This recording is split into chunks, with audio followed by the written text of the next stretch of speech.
Mindset Podcast, where we share things of interest to us and hopefully to you. So let's get started with episode number 54. This week it's Terri's turn to share something with us. What have you got for us today, Terri? Daisy, I wanted to talk about an episode of Mindvalley podcast with Vishen, Lakhiani. And this episode is with a guy that both you and I have listened to before, Srikumar Rao. He is a author, he's a former business school professor. And so he does a lot of trainings and speaking about entrepreneurship and business models and things.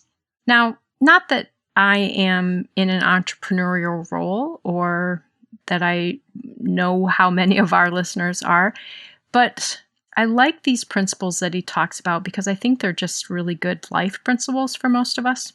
So I wanted to talk a little bit about some of the little gems that he shares. The episode itself was a little bit of a hodgepodge, just a great discussion between these two. And then it actually was a live call where they had listeners who then could ask questions. So I just want to share the takeaways that I got from it. So it's not going to be just a kind of cohesive flow. So I hope it comes out okay for everyone. One of the things that I really loved that he talked about is he said that we live in a real world, not the real world. That we all create our reality. And so we're all living in a reality, but not the reality. And so, when people say, just get into reality, you're not in reality, or get in the real world, there is no such thing. We are all creating our own world. I just like that thought because it ties in with so much else about kind of spirituality and manifestation. Srikumar gives an example of an experience that many of us may be used to. In India, it's called ragging. In fraternities here, it's called hazing.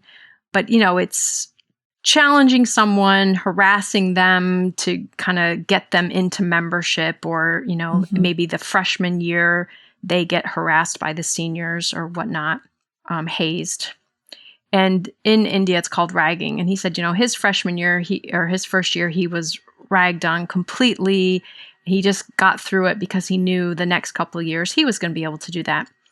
But his senior year, he was watching and he saw this group of guys who were ragging on this other student who something wasn't quite right. He was just kind of socially challenged and things. My guess is from the way he described him, he might have been a bit autistic or maybe Asperger's. And these other guys were picking on him about this and specific to his condition. And Srikumar got so upset watching this, and he went and intervened and told them to stop. And then for the next 20 years, Srikumar always looked back on this time of that was a time that he did a really good deed. He stood up for what was right. He intervened. He protected that guy. About 20 years later, they run into each other and they're talking a little bit. And the other man says to him, Srikumar, I've always wondered, why did you ruin that day? Why did you interrupt my great interaction with them? I was having such a good time with them, and you ended it so rudely. Wow. So he was seeing that same experience as, Srikumar did something he shouldn't have done. He was being rude. He ruined the day.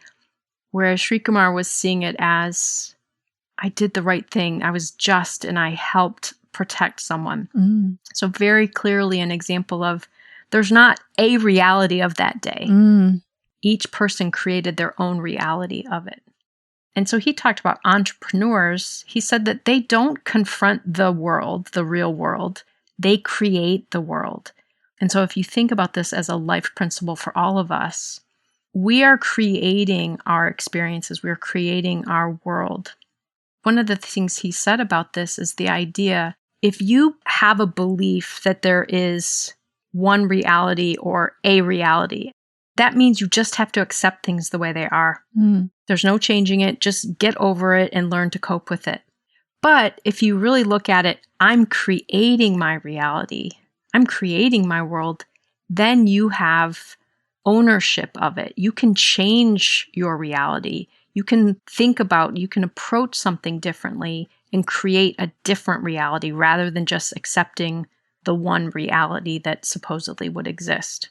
Yeah, I can see that really working for that feeling of if you feel like you don't fit in, because you're approaching it from that mentality that you've got to fit into the world, the reality. Whereas if you're creating your own, you're automatically going to fit in. Absolutely. Interesting.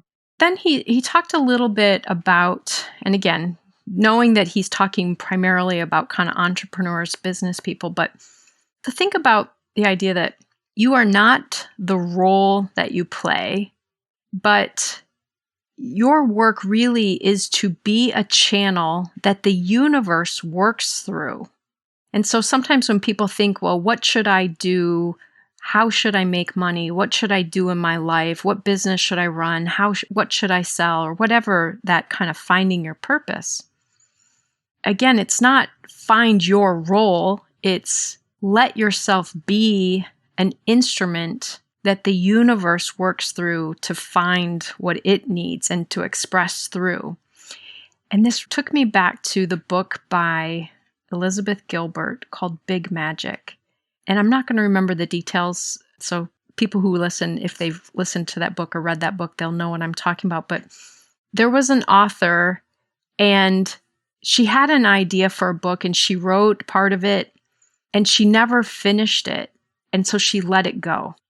Then a couple years later, she was talking to another author and she said, well, I'm working on a new book. And as she described it, it was the exact same plot as what I've heard her talking about that. as what the initial author had been writing. And so it kind of goes to this idea, the universe had something to express, an idea that needed to be created and shared.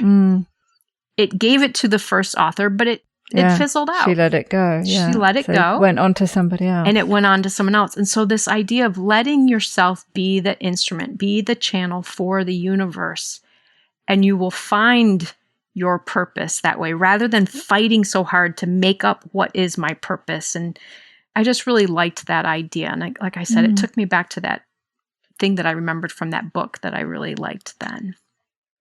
Talks about people are going to be successful and more contented in life by learning to think differently. It's a big theme with the author. And he said one of the challenges, though, is when we think of thinking differently, most of us get kind of stuck in it because we just try to think differently, but we don't know how to think differently. We know how to think the way we think. So he said, rather than that, it's to examine the models you hold, the way you look at how things work, the models and beliefs that you hold. And by changing these, you're then changing how you think. I don't know that this was the example he gave for this in this interview, but he talked about this later when answering a question from one of the guests. He told a story about someone who had a printing business. And the goal is when people are trying to sell something, it's like, how do you sell things? What he would do instead of giving away free cards and trying to get their business is he would give them quality cards and really try to attract them, show them what he can do, show them what he can offer. So again, just changing the model rather than, the model is you give them 100 free black and white cheap cards and hope they want something different or will come work with you. He did it differently. Even an example he talked about with a car dealership. And this is about how do you get people to buy things. And he talked about taking it out of the way of thinking of how can I sell things to these people? How can I get people to buy what I'm trying to do versus what service can I be? How can I help people? And so when people come in, and you might have experienced this, you go to a car dealership, the first thing they come up to you and they say, how can I help you? And most people quickly say, I'm just looking. Like, you quickly defend and try and get them away. This happens to me in furniture stores too. I'm just looking. And so he said, even just changing the approach and saying, would you like me to show you anything, or are you here to look today? Just changing up the approach is a way to start thinking of that interaction differently and setting up a different model. So this is a way that he and Vishen got kind of geeking out on this topic, but I think I can capture part of it. He talked about the idea that much of our kind of turbulence or discontent is based on wanting something or wanting something to happen. We seek to get what we want, and this causes us a lot of tension because we don't have it already or it's not happening for us. So, we get caught up in that. How do I make it happen? And we feel that tension. So one of the things he talked about is instead, the goal is to see if we really want it or if we can outgrow our need for it. And again, they talked about this for a while, and it was a really interesting conversation. I guess that idea that you can change your experience by even recognizing you don't need that thing or to have that experience, that overcoming that need is actually what you needed from it. And that's a way that we can begin to think differently. In this conversation around this topic, he and Vishen also talked a lot about the idea of kind of coming to a point of surrender rather than pushing to make things happen. Again, to go back into that idea of letting the universe work through you. And this is an example, outgrowing the need for something, enjoying the ride as the universe plays it out rather than you trying to force it and make whatever it is happen. When we have an urge to make something happen, rather than fighting to make it happen, maybe we just need to acknowledge the urge is the universe selecting to work through us and let it make it happen. Oftentimes what people struggle with is focusing on the how of reaching a goal. How will I make this happen? And again, accepting that the urge to take a step is even the most important piece. And then a guest asked a question about this of, when you have big goals, how can you getting through the steps? And both Srikumar and Vishen talked about just taking one step at a time, just getting the first step started.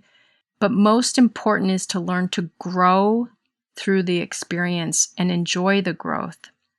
Vishen quoted from a book, "Baby steps show the universe intent." They're showing the universe that you are taking the action. And then Srikumar came back with a quote, a biblical quote, and he said, this used to always frustrate him when he first heard this because it said, "To him that hath, more will be given." And he thought, well, this doesn't make any sense. The person who already has enough shouldn't need any more. But what it really shows is that when you are grounded and have what you need and are acknowledging what you have, you attract more. So this goes back to the law of attraction, that taking small steps, making things just kind of happen naturally and allowing the universe to, again, work through you, you will build that attraction. That makes me think of, I think it was James Clear and Atomic Habits, where he talked about the small steps and every step being a vote for yourself. Do you remember that sort of analogy of the sort of voting system? But all those little steps, however small they were, was a vote for yourself and a vote for your future. It just really reminded me of that. And brings that momentum and that attraction. Absolutely. They moved into talking then a little bit more about business and what we do. But again, I think that all of us can use this to think about many areas of our lives, our work, our relationships, schooling, whatever we're working on. He was talking about the fact that what he sees as a downside of business schools is that they don't teach consciousness. And Vishen at one point had questioned that. He said, yeah, they do teach it. And he said, no, you're talking about ethics. I'm talking about consciousness. And he said, the most important thing to reflect on about an experience is, did you grow?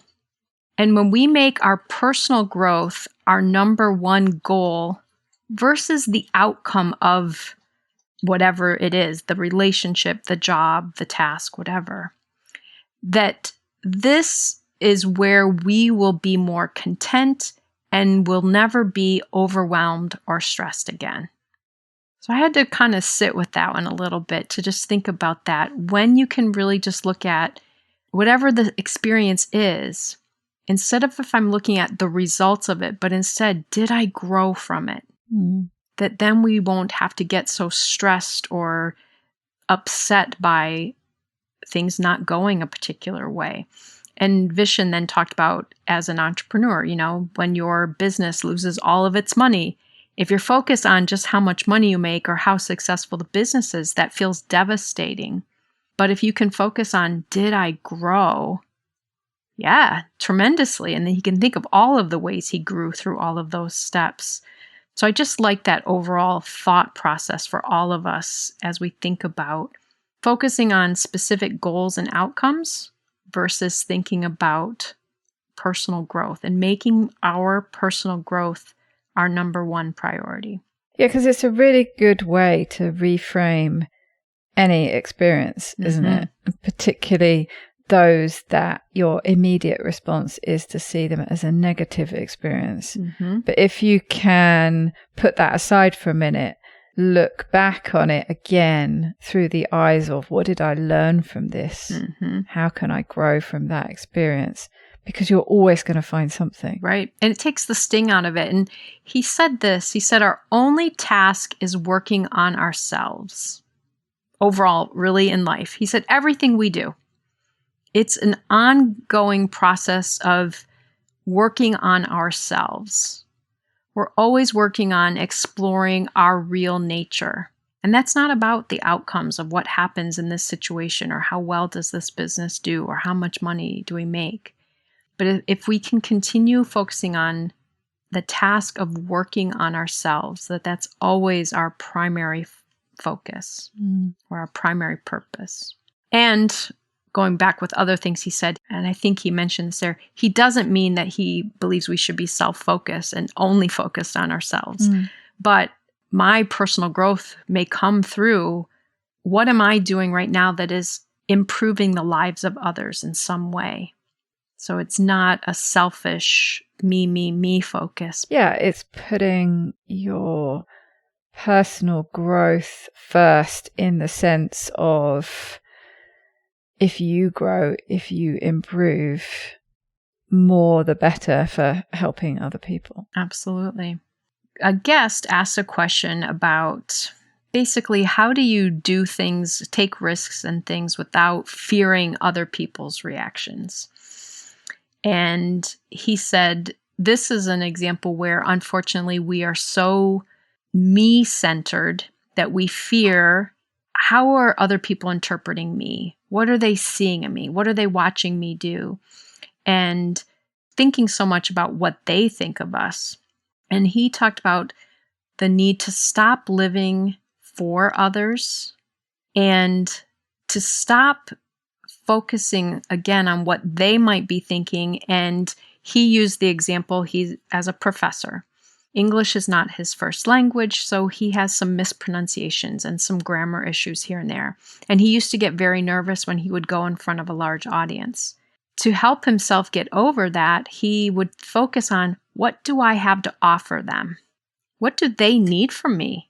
I'm giving them something today, so what they think of me isn't what's important. Let me focus on what I'm giving, what purpose I'm serving with them. And then he said something about, he used the reference to, you think they're watching the movie of you, but they're not. they're watching the movie of themselves. Mm-hmm. They don't care really that much about you. They're paying more attention to themselves. And I used to always say this to clients. Some of us with social anxiety, we really fear, how does someone see me if I'm walking in the store, if I don't look right? And the reality is everyone is so focused on themselves, they really aren't focused on you in the situation. So I think that's a good reminder for all of us. And then the last part that they talked about is a story that I've heard. I think I've heard him describe it before, but I think I've heard it in other references as well. But I like this one. So Vishen asks about the struggle that people can't seem to find the key to happiness. Srikumar kind of laughed and he said, that's simple. It's because you're looking for the key to happiness in all the wrong places. And then uses this example. A gentleman was outside late at night, standing under a street lamp, poking around on the ground. And a jogger came by and noticed, so turned back around and said, hey, you look like you're, doing something here. Can I help you? And the guy said, yeah, I lost my key. Can you help me find it? And so the jogger said, sure, let me look. So they're looking and looking and looking. And the jogger said, I've looked all over here. I don't see it. Where did you lose it? And the guy says, oh, I lost it over there. And the jogger said, well, why are we looking here then? He said, well, because it's dark over there. And I thought it would be easier to look where the lamp is. And so the idea of we're seeking our happiness, we're seeking our contentment in the wrong places. And he said, we're looking for fulfillment outside of ourselves. Better relationship, bigger car, different job, promotion, all of these things. We're looking for that from external things. And his quote on this was, you can never solve an internal problem with external action.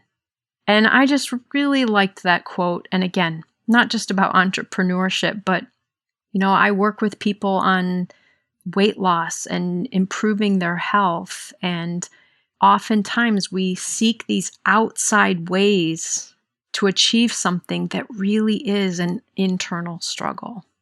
Why does someone want a promotion? Might be because then they'll feel good enough about themselves. They'll feel that they're worthy or that they're enough or whatever it is. So I just kept kind of thinking of that quote, you can never solve an internal problem with an external action.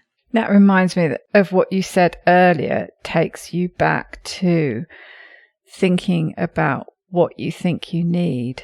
Mm-hmm. And actually, can you just outgrow that need? Mm-hmm. So like when you just said with that promotion, is that really what's going to make you happy? Is that really what you need? Or actually, is it something else? Can you outgrow that need? And in doing so, figure out what it is that's really going to make you happy. Absolutely. Vishen mentioned this at some point, but Srikumar brings in a lot of different philosophies in his models and ways of thinking. And one is from the Stoics. And the little bit I read on Stoicism, one thing they believe is maybe refraining from some pleasures or achievements or things to not always be seeking something else. A book I was recently reading about this talked about, the author was saying, why am I a guy who drives a 9-year-old vehicle instead of a 15-year-old vehicle? I just, it's brand new to me, but it's 9 years old still. Rather than going for, I need a new car. No, I need a car that's good and works. And then going deeper. What is that wanting a new car about for me? And as you said, going back to this conversation, outgrowing that want. Because it would be an external way to try to achieve something that's an internal job. And then finding satisfaction, finding fulfillment, finding happiness. Mm-hmm. Yeah, I think we've all known people like that who always want something else. Mm-hmm. And think they're going to be happy when they have that next thing and they get that next thing.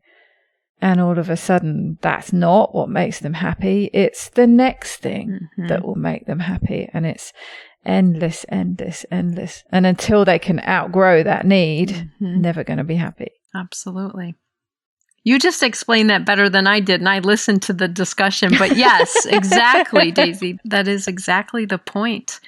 So like I said, their conversation was specific to entrepreneurship, but I just think there's gems in there for all of us to think about, focusing on our development. How are we contributing to others? How are we serving others? Are we allowing the universe to work through us versus trying to force something? Letting ourselves be that conduit. Yeah, and I really like the part that you started with about a real world, not the real world, and that we create our own world, reality, and experiences. Which I think is going back to the whole law of attraction. I used to shudder a little bit when I heard that because it felt like it would be easy to blame then. If my life isn't where I want it to be, what did I do wrong? Why did I choose this? Why did I bring this upon myself? But I think the more important part is understanding I am not stuck in this world, in this one reality. I can create my reality. And again, I hope for people that's empowering.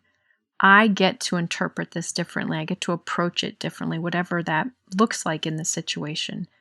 But I am not stuck in the one world as, one reality. Well, and again, reframing experiences in this growth and learning mindset, because you can always take something positive. Even from, the most horrendous experience. You can always learn something from it, which if you're talking about growth is then positive, isn't it? Yeah, I was just saying I like that because sometimes I think people say, well, look for the positive in the situation. It's very hard in many situations to see something positive. But if your goal is personal growth, even the most difficult situations help us with growth, help us develop, help us strengthen ourselves. Yeah, so it becomes a positive, even if it doesn't feel positive in the moment, because you can learn something.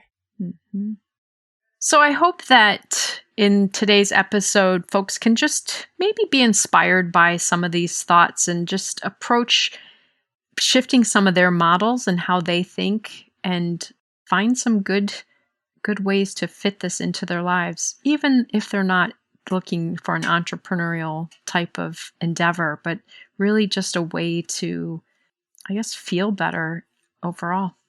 Yeah, I think you're right. There are good tips to be taken from the entrepreneurial world, and Vishen's podcasts and other podcasts like it. You might think it doesn't feel like it's going to be directly relevant, but there are always some little gems in there. I enjoy listening to them very much. Absolutely, Daisy. And one of the things I love about this one, as with many of Vishen's podcasts, they are usually just two really grounded, positive people. And it's really fun to listen to the interaction. And I always leave them feeling a little better. So I hope that carries through in what people are taking from this today. Absolutely. Well, I hope you have a very lovely week and you at home too. Bye, everybody.